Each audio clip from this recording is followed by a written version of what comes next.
Boa noite, pessoal. Prazer ter vocês todos aqui, pessoal do YouTube, aqui da plateia. Espero que vocês tenham curtido o nosso primeiro bloco, tenham aproveitado o nosso intervalo. Quem estava aqui aproveitou a nossa mesa, né, que estava aí organizada nas cartelas de 2024, estava linda a mesa. Temos a nossa exposição também acontecendo dos 30 anos. E eu estou aqui com o Alexandre Vygotsky. Ai, gente, treinei o nome, mas vai sair errado. E o Denis Mishari, para a gente falar sobre sucessão corporativa e moda, desafios e oportunidades. Então, por que esse tema, né, sucessão corporativa? Alguém pode ter pensado em alguma série que rolou por aí esse ano, pensar nas novelas, né? Está muito no nosso imaginário, né, a sucessão da empresa, enfim. E, para quem trabalha com moda, isso é muito próximo, isso está muito... É muito a característica, né, das empresas de moda brasileira, empresas familiares, né, sejam elas grandes, pequenas, se é que isso existe, porque a gente já falou disso hoje, né, sobre existe empresa pequena, existe empresa grande.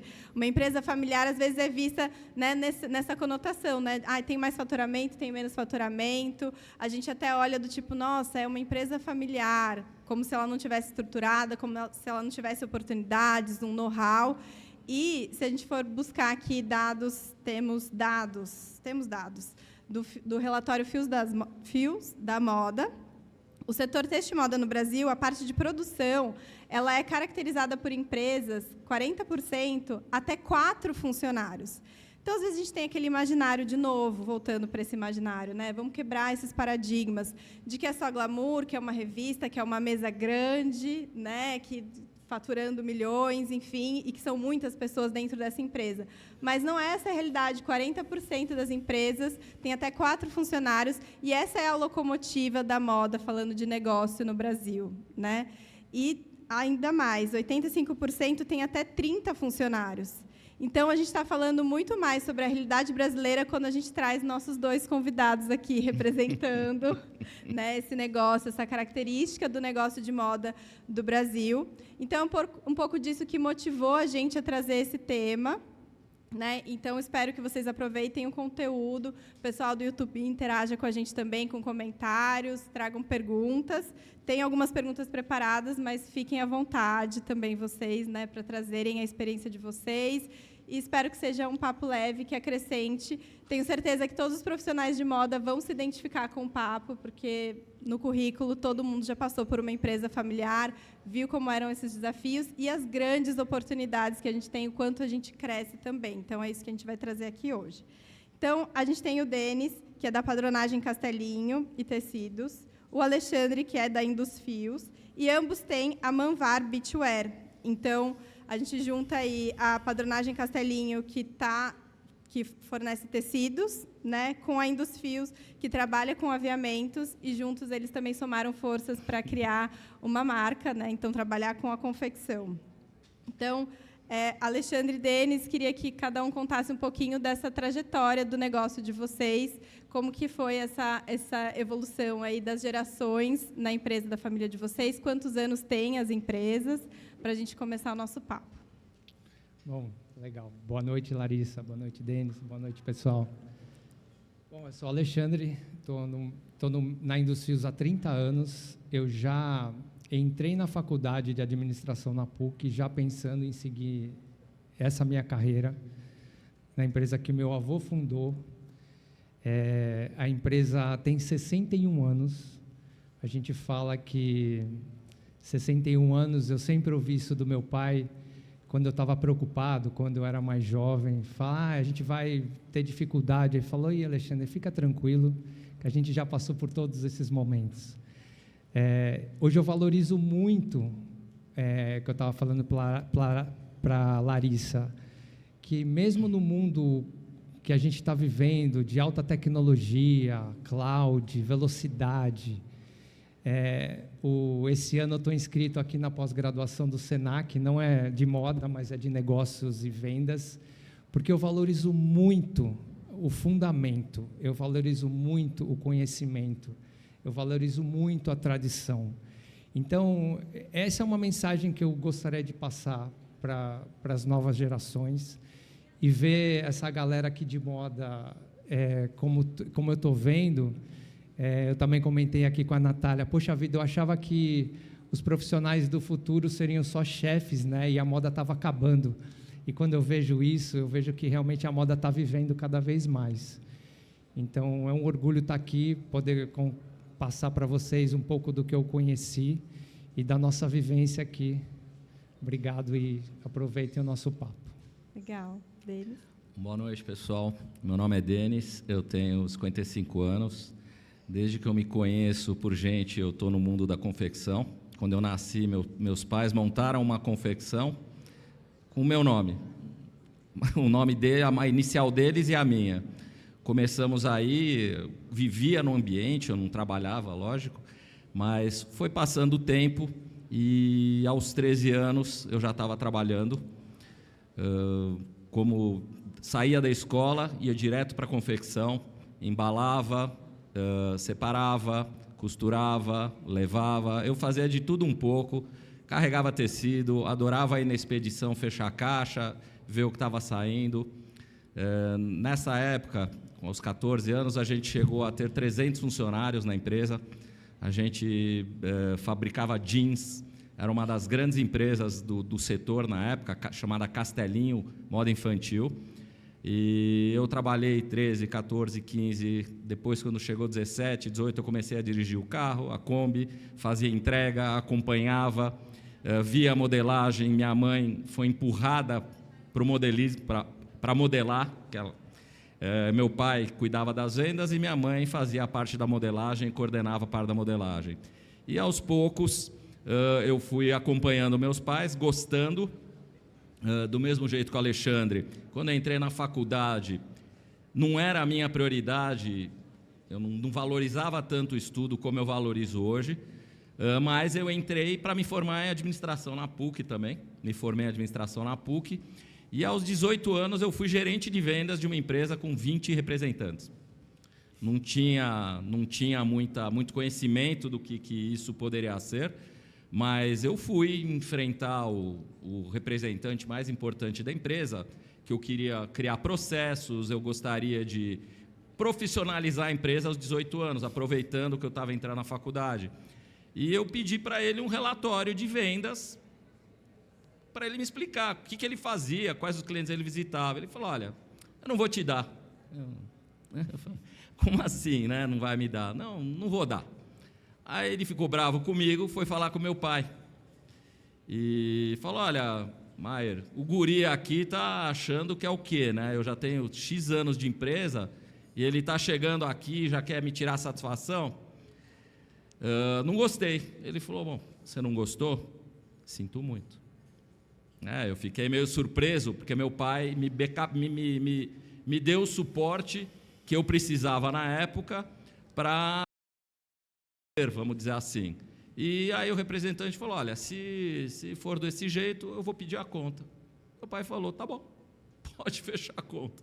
Pediu a conta, saiu da empresa, eu surpreso, né, também com tudo isso, mas ok, eu assumi, eu estava disposto a ir adiante, e com isso, o mercado também naquela época começou a mudar, e a gente trabalhava muito para magazines, a gente exportava para a Europa inteira, uma empresa chamada Pré-Natal, na Alemanha, vendia para muita gente.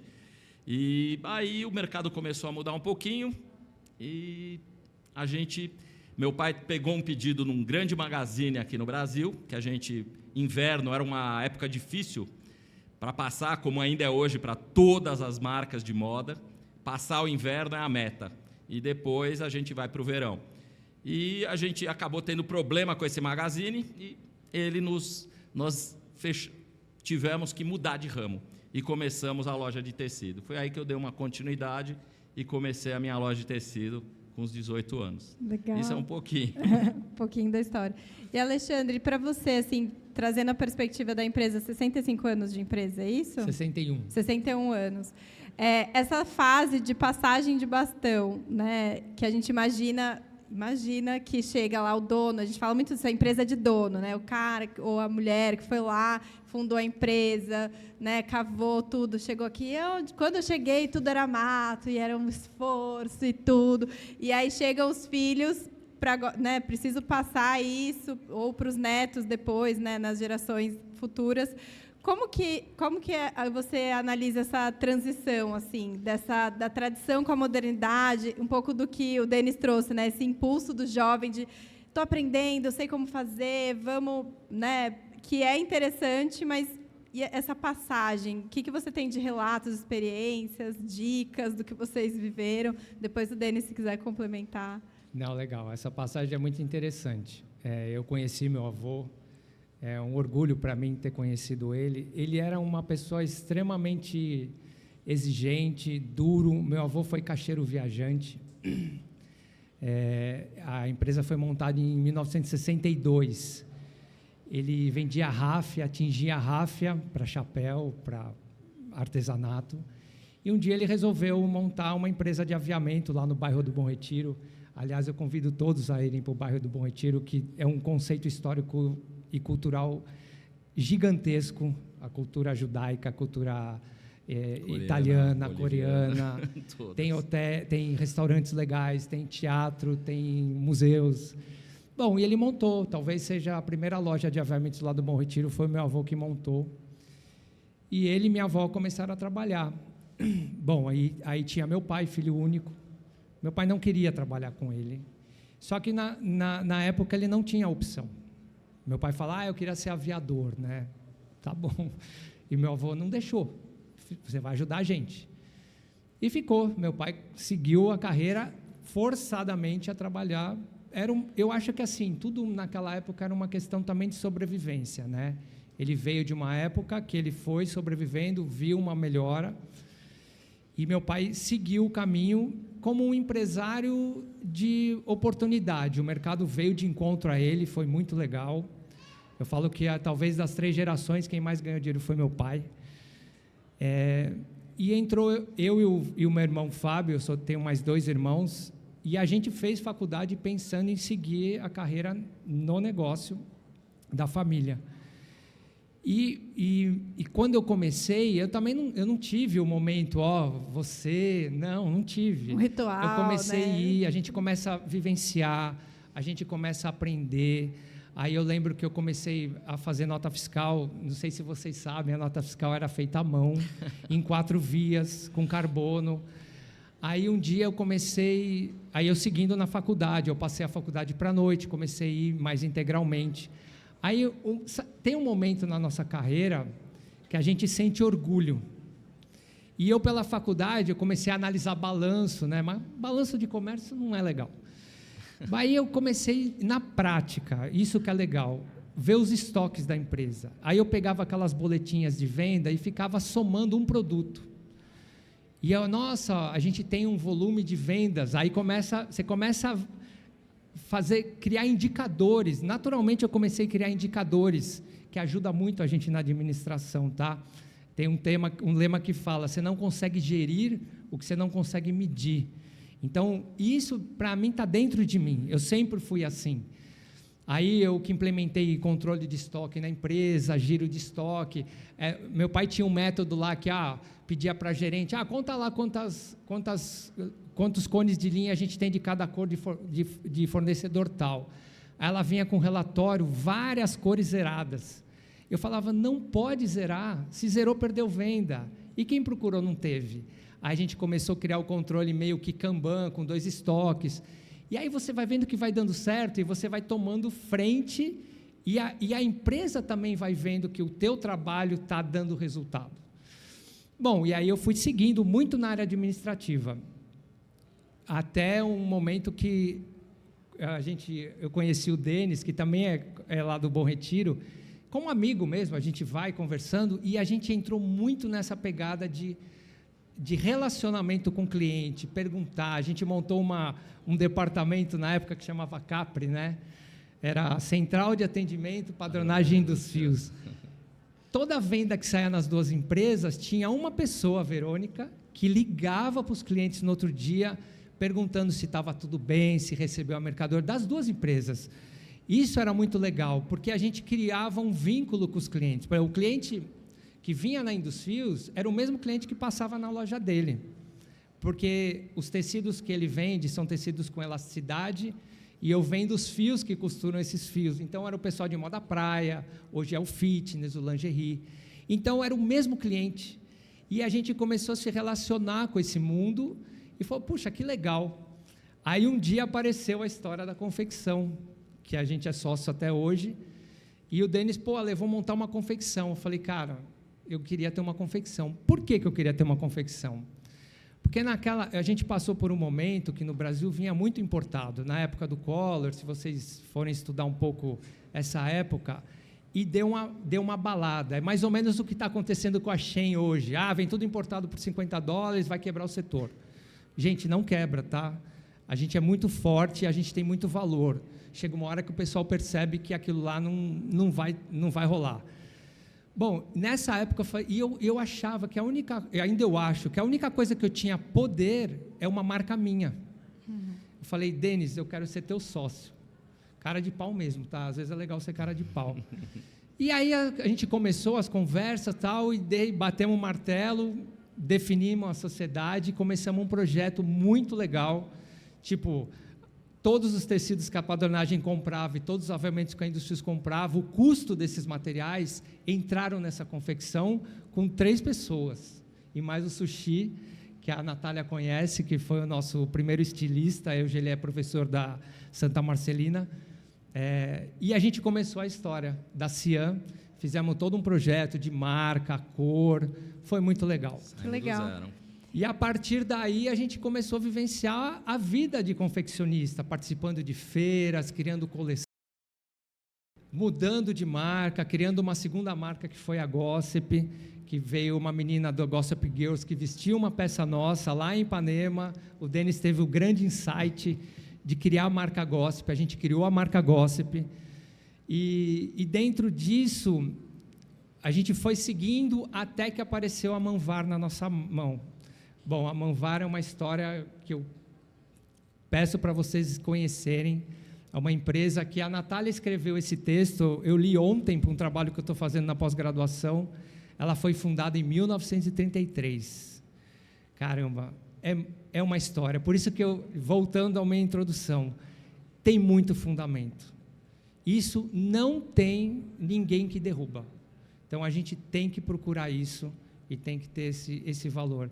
Bom, e a gente está aí, seguindo, passando pandemia, e vamos seguir adiante. Muito importante seu depoimento, depois eu já vou trazer para o Denis, mas quando a gente fala desse tempo, né, 1973, quando a gente fala dessa perenidade da empresa, né, hoje em dia, às vezes, é difícil até a gente vislumbrar isso, né, para quem trabalha, quem está começando agora, estudantes, empresários, porque tem diversas empresas, né, tem o dados do Sebrae, né, que as empresas, muitas falem com 5 anos, né?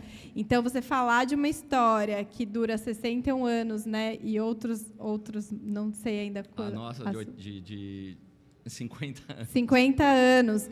O quanto é importante, até amarrando com o nosso tema de SMI, né? Memória e conexão. Você falou do tempo do Collor, 30 anos atrás. Nós estamos falando de um evento que está completando 30 anos. Então, a perenidade, ela é um valor importante nesses tempos de incertezas, de crise, né? Quando o vento balança, quem tem raiz forte, né? Quem se segura nesses momentos. E acho importante para os novos empreendedores terem esse lugar, né? De ouvir essas histórias, de saber o que vocês passaram. Por isso que eu reforço o quanto é importante esse papo, para a gente saber que é possível perdurar no Brasil, é possível resistir e olhar essas histórias para a gente, né, ir capturando esses saberes e não chegar só com a inovação, né? Porque um pouco do que você trouxe do percurso da empresa, né, de chegar, eu estudei, trouxe alguns indicadores novos na empresa, fui trazendo coisas que o meu avô não via, que meu pai não via, que isso é muito interessante, mas também tem coisas que precisam perdurar, e tem coisas que, às vezes, tem aquela essência do negócio que é um desafio de manter. E acho que o Denis tem um pouco a contribuir com isso, né? Quando ele fala, ali falando nos bastidores, que tem muita coisa que você ainda olha do negócio que você não mudou. A grande vantagem de ter experiência é que quando você passa por uma turbulência, você consegue ter os fundamentos que o Alexandre falou, já viu a história e conhece o que está acontecendo. Falando só um pouquinho da sucessão, na época, a sucessão não é uma coisa fácil, pessoal, porque eu tinha irmãos na empresa e cada um não queria se matar, mas queria ter um lugar de destaque na empresa, e dividir a liderança, às vezes, é um pouco difícil, que foi quando a gente montou a nossa empresa junto, a questão do ego, ela é fundamental para que um negócio dê certo.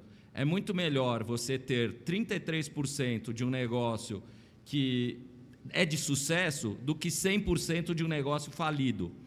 Então, a gente tem que aprender a dividir, a gente tem que aprender a delegar e, principalmente, a gente tem que aprender a confiar no parceiro, no sócio, no colaborador que trabalha na empresa, em todo mundo. Então, a sucessão não é uma coisa fácil. Eu tive que arrancar do meu pai, porque meu pai não queria. Ele queria trabalhar, ele queria continuar. Quando ele desistiu do negócio e foi partir, porque meu pai é um empreendedor serial, de pequenos e bons negócios, mas ele cansa. Ele cansa de um negócio, ele vai e começa outro. E vai, cansa e começa outro. Já teve loja de lingerie, já teve loja de fio. Hoje ele é marchand de arte. Ele já teve loja de avião, já teve loja de tudo, já fez de tudo.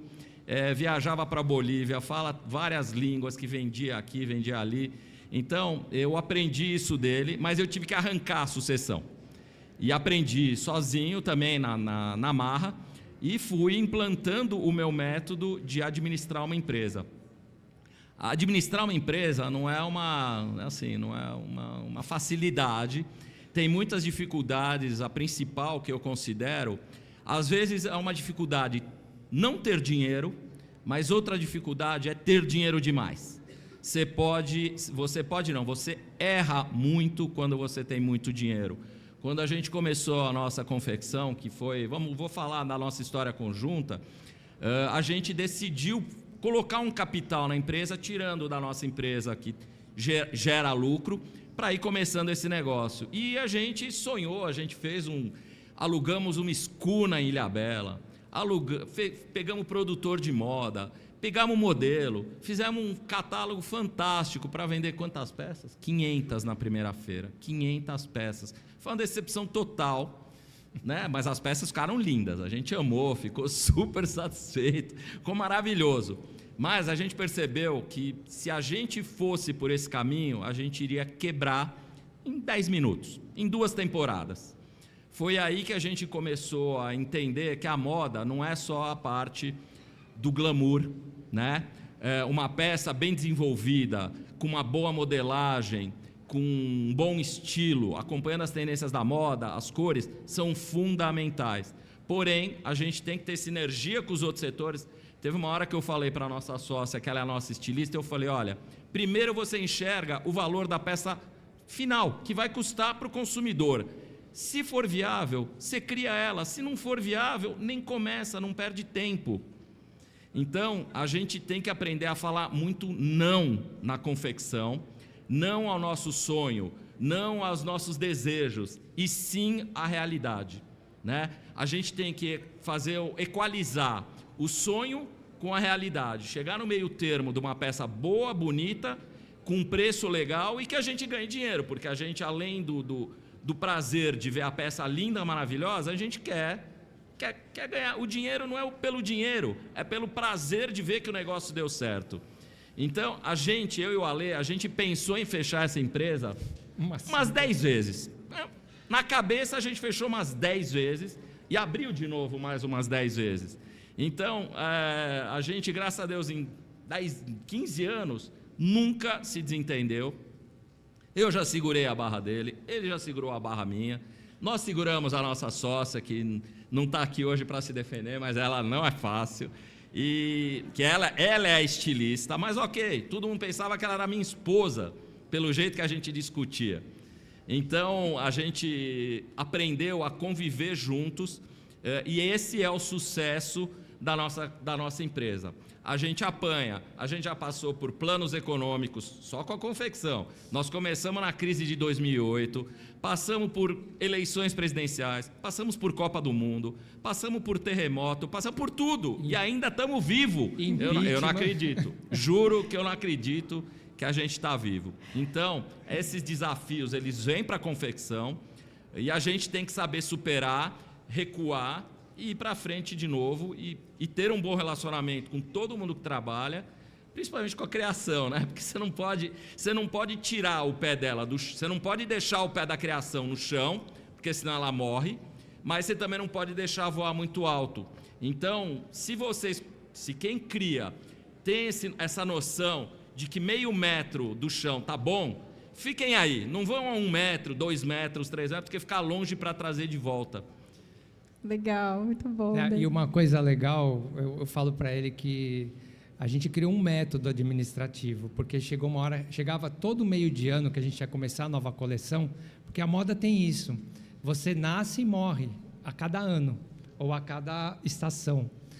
A gente fechava a empresa literalmente, tecnicamente, fazia balanço, via qual era o caixa, projetava um pouco para frente. Isso, e a pergunta final ficava, vamos continuar? E aí, dá para... Não, dá para levar mais um ano. Porque assim, um detalhe, tá? A gente trabalha no segmento de moda praia. E a gente só lança uma coleção por ano. Não, nós decidimos que vamos lançar uma coleção por ano. Foi uma decisão, porque o inverno era tão difícil. Então, porque também produzir o inverno, criar o inverno e produzir gera custo. A gente tinha que comprar tecido, tinha que dispendiar tempo, e criar o inverno para uma confecção de moda praia pequena, a gente precisava de equipe, cortadores, modelistas, piloteiras, para criar a coleção de inverno, que no Brasil tem que ser lançada em outubro, novembro, para entregar... Junto com a produção da junto coleção do de auge verão. Da produção. Então, a gente chegou uma hora que nós decidimos, cara, a gente não faz mais inverno, vamos segurar a onda só no verão. E aí a gente equilibrou caixa da empresa. É legal porque você começa a estruturar a empresa como ela deve ser, né? Então, o método de fechar a empresa, fazer o balanço, que se não tiver esse método, pelo menos faz um balanço anual, é muito importante para vocês terem, para a gente ter noção de como tá as contas de casa, Sim. Entendeu? E aproveitando aqui que vocês estão falando, né, de ano a ano avaliar a empresa, tem um peso essa tradição, essa história, né? Vocês sentem essa responsabilidade de ver uma história, tipo, nossa, minha família construiu isso há tantos anos e a cada ano eu preciso revisitar, né, e pensar nesse futuro, assim, esse peso da tradição, ou essa responsabilidade, como que vocês lidam com isso? Olha, Larissa, eu juro que eu não penso nisso. Eu acho assim, isso são coisas que estão dentro da gente. Eu falaria que são valores que a gente aprendeu e leva adiante. Talvez traga confiança, né? Você fala, puxa, vamos segurar. Aliás, eu não falei isso, mas eu faço questão de falar. A pandemia, para mim, ela mostrou ela me expôs a todos esses medos e a esses valores. Eu num dia, 20 de março de 2020, que a gente deu férias para todo mundo, no dia seguinte, a gente achou que em 15 dias a pandemia teria acabado. Os 15 dias passaram e só piorou. E aí a gente começou a receber ligação de cliente prorrogando e a gente pedindo para os nossos fornecedores para prorrogar. Isso nos aviamentos. Nos aviamentos. E na confecção e nos tecidos também. Bom, a posição ali foi... E aí eu fui buscar o resgate, né? Eu fui buscar o valor da empresa, eu fui ver o relacionamento que eu tinha com os meus fornecedores. Por isso que eu falo para vocês, relacionamento, para mim, é a palavra mágica, tá? E continuará sendo para o futuro. A gente foi acolhido pelos fornecedores, foi acolhido pelos amigos, os nossos clientes foram acolhidos por nós e a gente fechou um grupo que se sustentou, estava todo mundo lá no barquinho, né? Boiando daquele jeito, e a gente foi levando, esperando o tempo passar. Cara, quando passou aquele momento, aí que eu percebi a força do que o meu avô montou. Eu nunca recebi tanto cliente naquela loja. Nunca. Eu nunca vendi tanto como eu vendi na época da pandemia. Sabe o que eu vendia? Elástico para máscara. Então, tem tudo isso. As histórias, a gente também tem que dar tempo para elas virem a nosso favor. O esforço que a gente tem para lutar e para romper as bolhas é legal, mas às vezes ter o tempo, às vezes as coisas vêm a nosso favor. É o presente que a gente recebe, né, por estar no... Meu pai sempre falou isso para mim, eu uso isso para todo mundo. Ale, você quer fazer gol? Entra no campo, não fica no banco. A bola vai chegar em você e você vai chutar. E tá num negócio organizado, sustentado, bem administrado, o tempo joga a nosso favor, porque uma hora vai vir aquele cara que está precisando daquela coisa, aquela invenção que você colocou, ou produto que vai estourar na internet por uma live que você fez, enfim, está no jogo, acredita e segue no jogo, porque a gente vê que uma hora a recompensa vem. Muito bom. E eu queria resgatar uma fala do Denis, assim, e também o Alexandre trouxe muito isso, da confiança, né? É uma característica muito das empresas familiares, esse relacionamento que você disse, e a confiança que se estabelece não só com fornecedores, mas entre os funcionários também, né? Então, da família confiar dessas outras pessoas que estão integrando, né, o sistema familiar dela estendido, né? Porque a empresa acaba sendo uma extensão dessa família, né? E aí a gente, talvez profissionais aqui já tenham lidado com isso, ou quem está no YouTube, de você estar na empresa e ter que lidar, mas é o primo do dono, é o tio do dono, é o irmão do dono, é o dono e a esposa do dono, o marido do dono, e fica aquela coisa, e às vezes eu falando do meu lugar, que já estive, né, em empresas familiares, a gente fica assim, nossa, mas essa empresa é assim porque é familiar, né? E aí a gente coloca esse lugar e que é a grande realidade brasileira, né? Então, a gente vai passar por empresas familiares, você vai ser um profissional, ou você é o familiar da empresa, ou você é o profissional que passou por uma empresa familiar, né? E aí a gente tem muitas oportunidades ali que a gente não tem em outros contextos. Então, eu queria que vocês trouxessem, o Denis, depois o Alexandre, sobre essas características, essas oportunidades que a gente tem como profissional de estar nesse sistema de uma empresa que tem essas características, né? Quais são essas oportunidades? O que às vezes muitas pessoas estão buscando numa startup e que já está ali numa empresa familiar há muito tempo, aquela experiência, né? Bom, hoje a minha empresa tem... Eu trabalho com 10 funcionários, um deles é o primeiro emprego dele, ele trabalha há 45 anos comigo. A secretária do meu pai, foi a secretária dele, está há 40. As minhas vendedoras, somando a idade que elas trabalham na empresa, já deve fazer mais de 100 anos, as 4.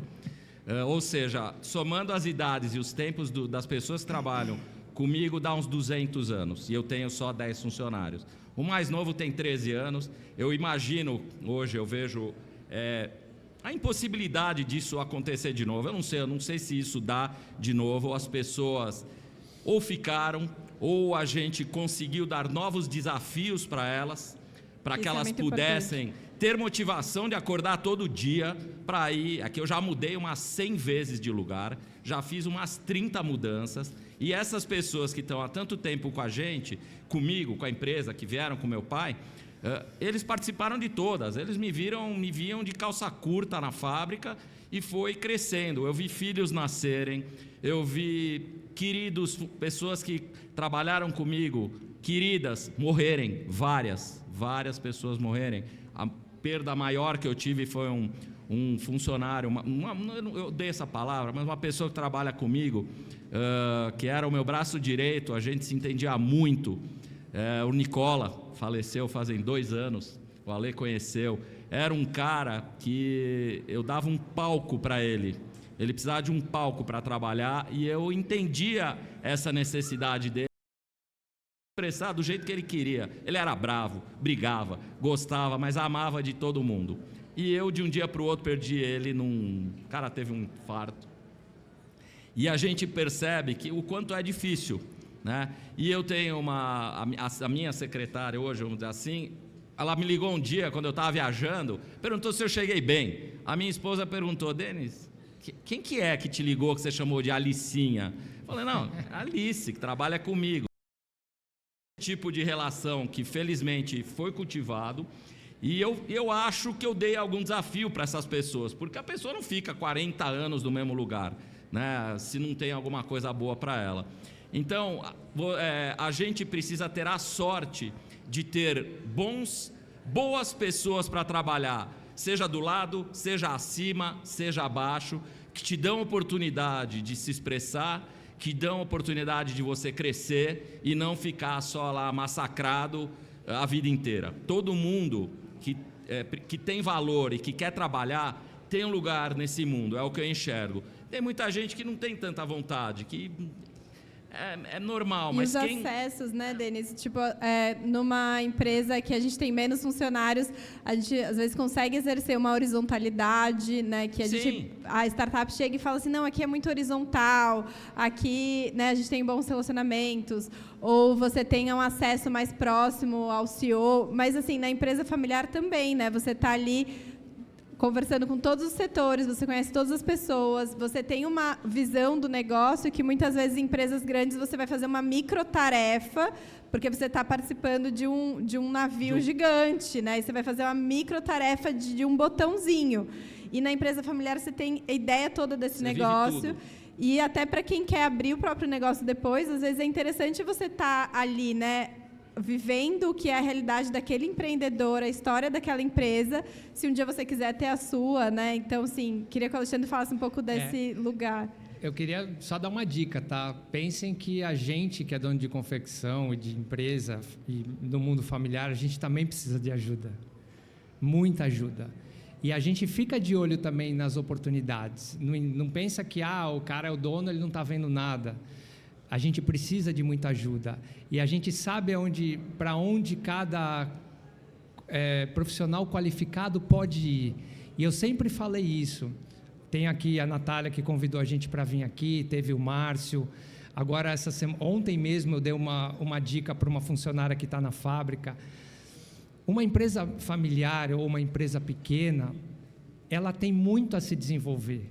E quem está no jogo são as pontas das lanças, né? Porque você vai estruturando departamentos e às vezes eles saem de uma pessoa, né? Um estilista ou uma modelista, né? Que eu estava falando com a Larissa, que eu considero a função na confecção a mais importante, eu considero a modelista, porque é dali que você vai fazer a roupa perfeita, né? Ou pelo menos tentar, porque é horrível você usar uma roupa que não vai bem, né? Isso talvez seja a nossa grande vantagem em relação ao que se cria na China, né? Então, a gente precisa de profissionais e as oportunidades, elas estão latentes. Só que, assim, em uma empresa pequena, ela não tem uma descrição de cargo e carreira. Ela tem muita oportunidade.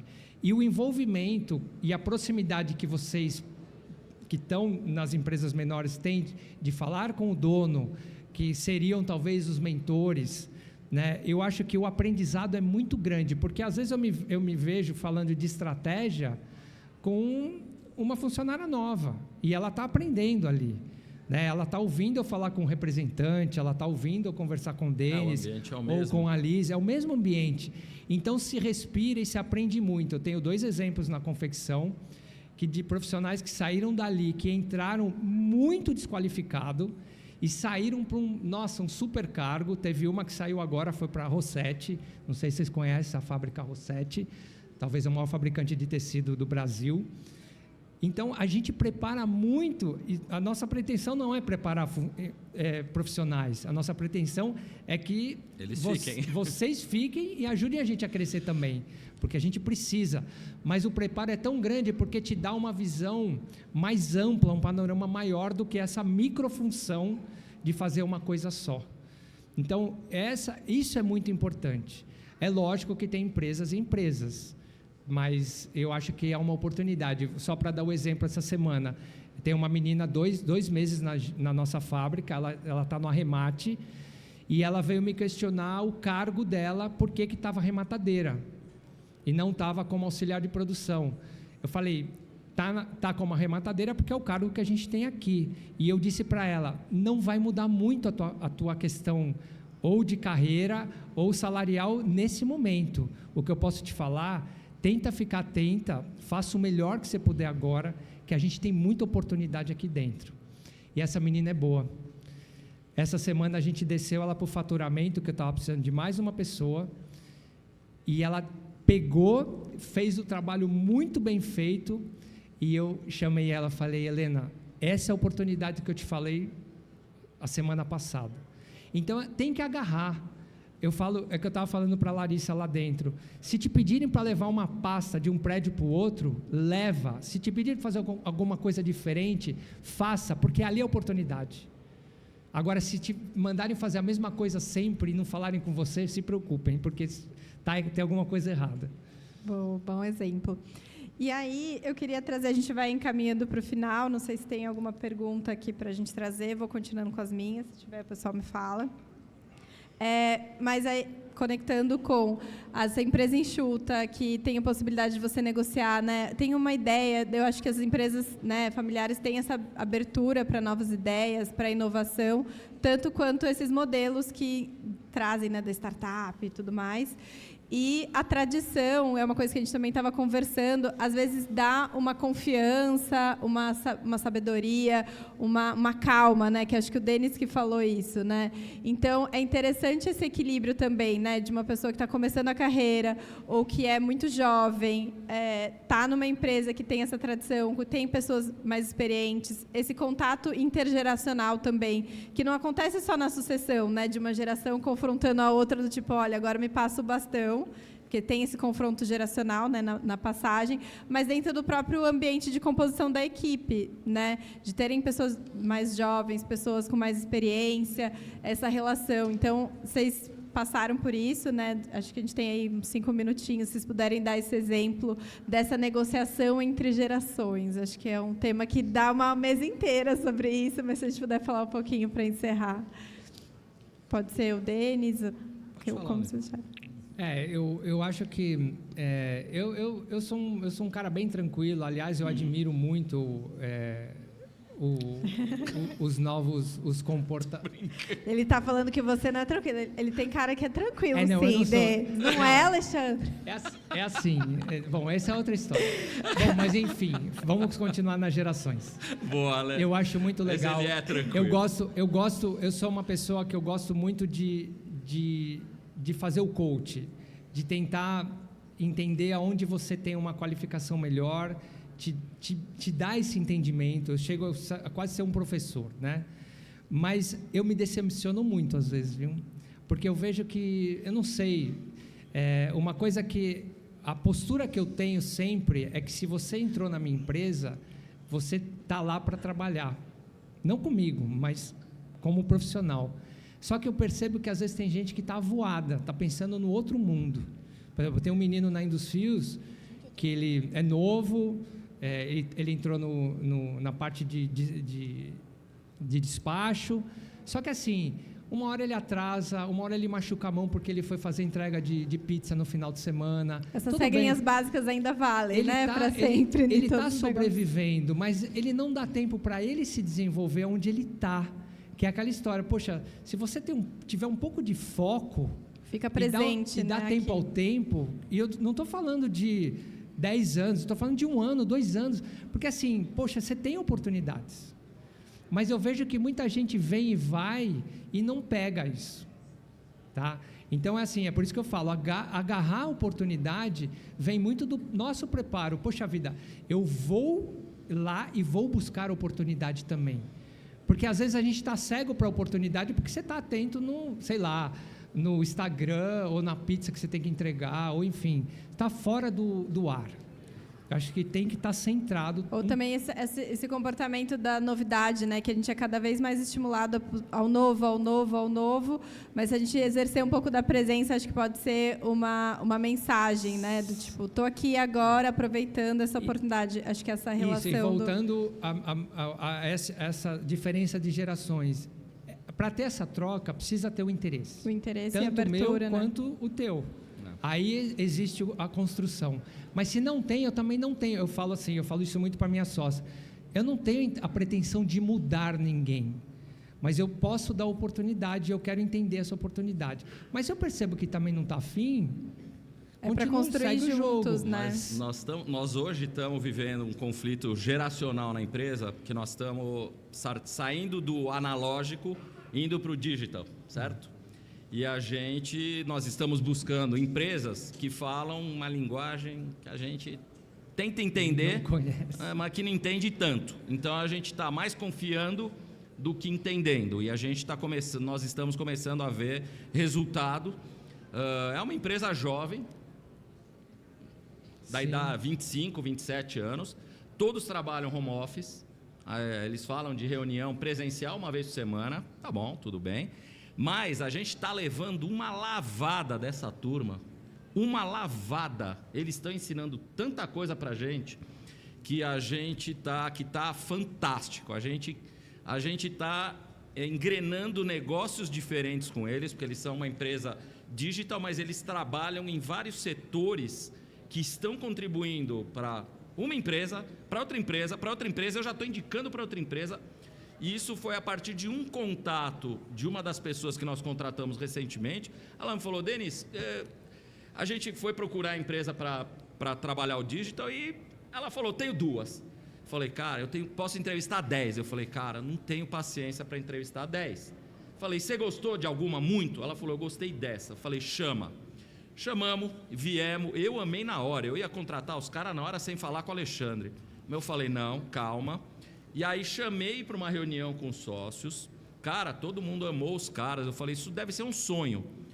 Bom, espero que eles não estejam ouvindo, senão eles vão aumentar o preço. Aumentar o boleto. Mas a turma é muito boa, eles são muito jovens, têm muita experiência, sabem escutar, sabem falar. Então, vamos supor... Uma troca produtiva, né? Vamos supor que a gente não tivesse essa capacidade de enxergar isso. A gente estava ferrado. Sim. A gente já está perdendo a oportunidade de receber pessoas muito mais jovens que a gente, mas que têm um conhecimento que a gente não tem. Então está sendo fantástico, a gente sai de lá com a cabeça borbulhando. Então estamos bem nessa parte. Que legal. Não tem conflito. Muito, muito bom o depoimento de vocês. A gente vai caminhando para encerrar a nossa mesa.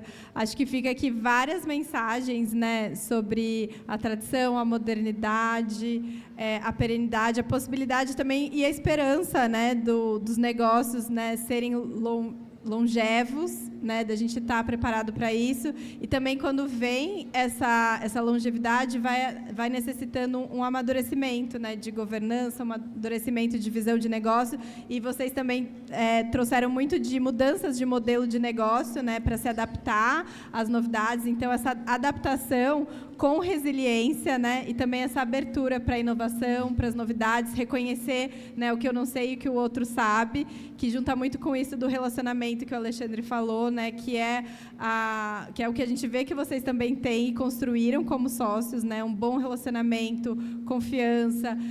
Quando o Denis fala do ego, né, deixar o ego de lado e saber colaborar, dividir. Isso eu não sei, essa geração sabe fazer melhor. Oi, geração nova, vem aqui e ouve um pouquinho também, né, para vocês acalmarem um pouco a ansiedade de que vai dar certo, desafios vêm, a gente tem capacidade para transpô-los, né? E esse olhar técnico, né, que vocês trouxeram muito, né? Às vezes a gente precisa, né, recorrer a mais metodologias, a um olhar mais técnico, esse fundamento, essa estrutura que a escola também está sempre aí para trazer, né? O Alexandre foi buscar a pós-graduação. Em diversos momentos vocês falaram sobre esse know-how técnico que também é o lugar da escola. Então a gente também deixa essa mensagem aqui no final. Espero que vocês tenham gostado. Agradeço muito a participação de vocês estarem aqui, né, também de coração aberto para conversar com a gente. O pessoal que está no YouTube, no Instagram, deixem a opinião de vocês, comentários. Tem pergunta? Ai, que chique, então tem pergunta. Como que a gente faz? Eu repito? O pessoal do YouTube vai estar ouvindo essa pergunta? Não, né? Tem que repetir? Tá bom, então. Boa noite. Segura aí. Meu nome é Giovana Machado, eu tenho 19 anos. E eu sou empreendedora, eu tenho há 1 ano uma loja de roupas femininas, chamada Lírio Branco, né? Eu vou fazer meu marketing aqui.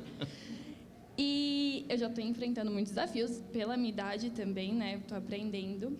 E eu tenho uma pergunta para vocês que estão muito tempo no mercado. E seria uma dica de como estruturar um bom negócio, de como ter uma empresa assim, de como começar e, né, não desistir. Que legal. Eu vou traduzir aqui para o pessoal do YouTube, então. Então, a gente está com a Giovana, ela tem 19 anos, já é empreendedora, que demais. Acho que representa muito das pessoas que estão aqui conectadas com a gente. E ela está falando sobre esses desafios, né? Então, compartilhando um pouco essa angústia do tipo, olha, estou empreendendo, já estou, pelo que eu senti, você já está vendo os desafios, o tamanho, né, do desafio, né, que você se propôs. E está trazendo aqui para o pessoal dicas, né? Dicas para ela passar aí por esses desafios. Quem está começando, qual que é a dica que vocês dariam? Giovana, bom, eu tenho uma filha de 19 anos também, que ela queria começar uma confecção na pandemia.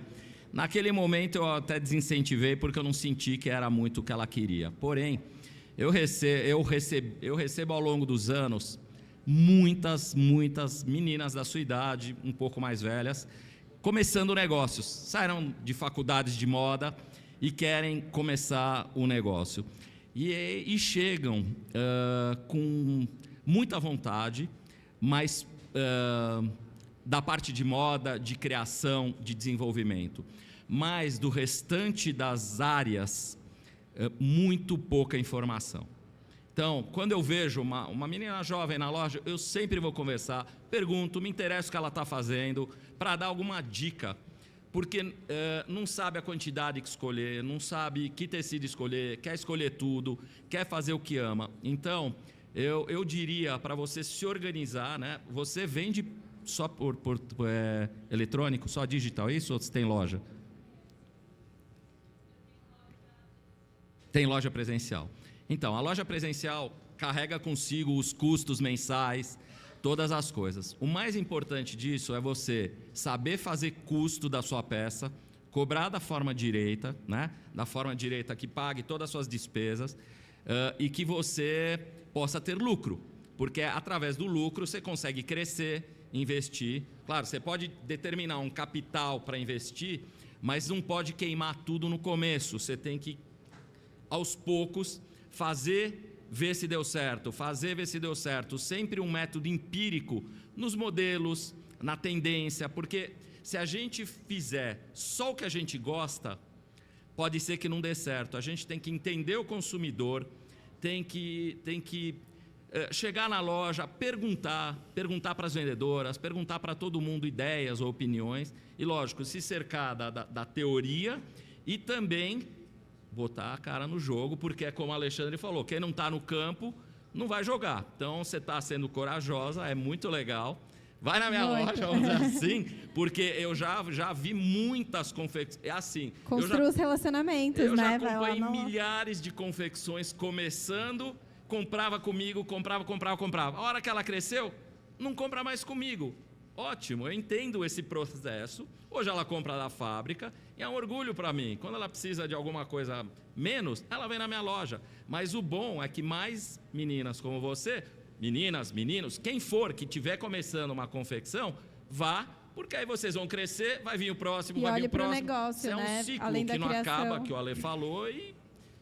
O negócio. E é...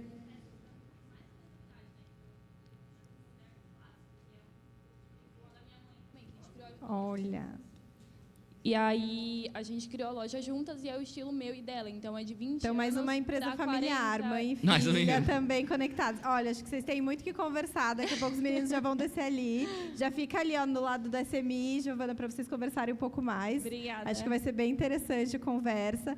Espero que prospere muito. Obrigada. E também temos os cursos do Senac, né, gente? Comprador de moda. Eu faço moda no Senac lá em Santa Amaro. Que legal, em Santa Amaro. Ótimo. E é aquela coisa, né? A gente tem aquela frase, né? Ah, eu sou de humanas, né? Não sei fazer conta. Gente, isso daí, se eu posso usar essa palavra fora de moda, vou usar a frase fora de moda, isso é muito fora de moda. Porque tem que saber fazer conta, sim, porque moda é um negócio, e é muito negócio, e dá muito trabalho. Então, vamos fazer conta. Além da gente fazer desenho, a gente também tem que fazer conta. Isso. Então, é isso. Obrigada, gente. Obrigada a todos aqui presentes. Obrigado, pessoal. E a gente tem uma palestra daqui a pouco. Aplausos, aplausos. E a gente tem uma palestra agora sobre Curadoria de Tendências 2024, Caminhos para a Inovação na Moda. Começa agora às 7h30. E a gente vai falar sobre esses macro temas para 2024, cartelas de cores, produtos, movimentos de comportamento. E depois, para encerrar, a análise de estratégias no mercado de moda, que é aquela coisa, né? Tem que fazer conta. Vamos falar sobre estratégia, que é uma palavra que às vezes sai do vocabulário da moda e precisa cada vez mais amadurecer a estratégia do negócio.